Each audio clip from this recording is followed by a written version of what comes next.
Hey guys, what's going on? It's That Home Theater Dude. We're out here at the Sony press event out here in Austin, Texas, in sunny Austin, Texas. It's been a freaking winter storm, but we're about to let you guys know about the brand new ES lineup that they have for their AVRs that they're launching. We're gonna let you know about the ins, the outs. We're gonna do it right after the intro.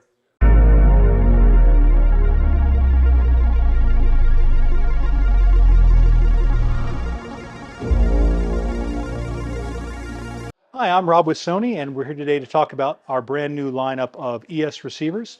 So it's been a couple of years since our previous lineup was introduced in the marketplace, and we are thrilled to refresh our entire lineup of ES receivers here starting today. Now, these new models are going to be shipping at the beginning of March. What we'll do is we'll take just a couple minutes and walk through pretty high level of the models in the series. So we have a couple different configurations. We have the AZ1000 ES. It's a 7.2 channel receiver.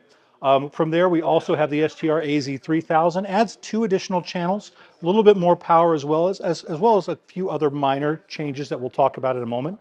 And that's 9.2 channels. If you need 11.2 channels, we have the STR AZ5000 ES. And then finally, the flagship model, the STR AZ7000 ES is 13.2 channel. Now, when we're talking about the channels, this is both processed and amplified. So if you're looking to do, something like a 9.2.4, the 13.2 channel STR AZ7000 ES would certainly work in that particular scenario.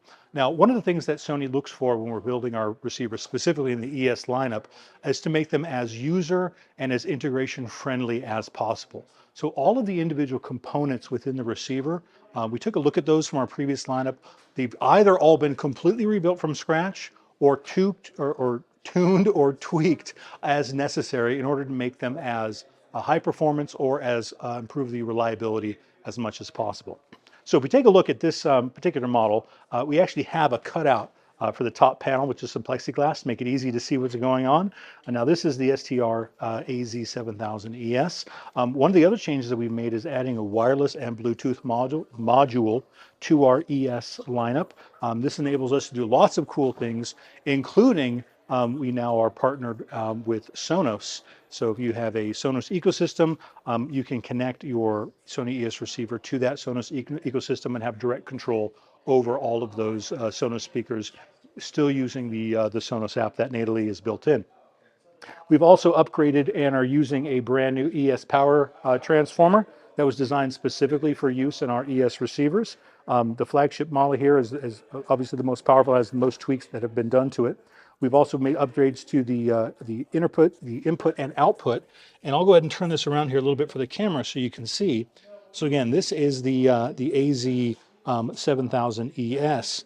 And you're going to see here a couple of things that I want to point out. First, for 8K, that's 8K 60 or 4K 120, you can see these 4 inputs are built in that will support it here, as well as 2 HDMI outputs.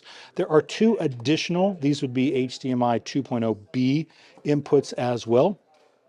Ethernet port, your IR in and out, 12-volt triggers in and out. Of course, all Sony receivers are compatible with all major integration and control partners. So whether that's RS-232C, IP, IR, of course, they're all compatible. And then full set of pre-outs for all of your inputs, as well as your speaker terminals. So that's just a quick look at the input and output and connectivity of the receiver itself. Ultimately, when it comes to designing the ES receivers for Sony, what's really important is, again, not only the performance, but the reliability, so that as an installer, if you were installing a receiver, you're not going to have to service that receiver multiple times. And if you're an end user, if you're a customer, you have a high level of confidence that receiver is just going to work in the background and do what it needs to do. In addition to the ES receivers that we've announced, we also have a brand new, we call consumer model, the AN1000. This is a new flagship receiver, although it does sit in terms of performance a tier down from the ES lineup. But I do want to talk a little bit here about the STR ZA1000 ES. You're going to see that the front of this receiver looks very different from the rest of the ES receivers. Obviously, on the 3000 here, for example, we have all of kind of the quick menu buttons, making it easier to get into the receiver, but that is not present on the 1000. And that's because the STR ZA1000, and again, this is an ES receiver, is essentially the ES version of the consumer model, the STR AN 1000.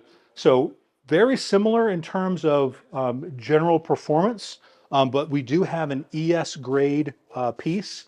So if you are looking for, the 5-year warranty, so the extended warranty, slightly higher performance in terms of the internal components, we have a model, but essentially we make this in both what we'll call a pro version, ES, and a consumer version, which is the STR AN. And that's what kind of the physical separation between the rest of the lineup. Now, as far as the 3000, the 5000, and the 7000, again, the primary difference is going to be the number of inputs, how many 4K 120, 8K 60 inputs you have, of course, how many channels, whether it's 13, 11, or 9.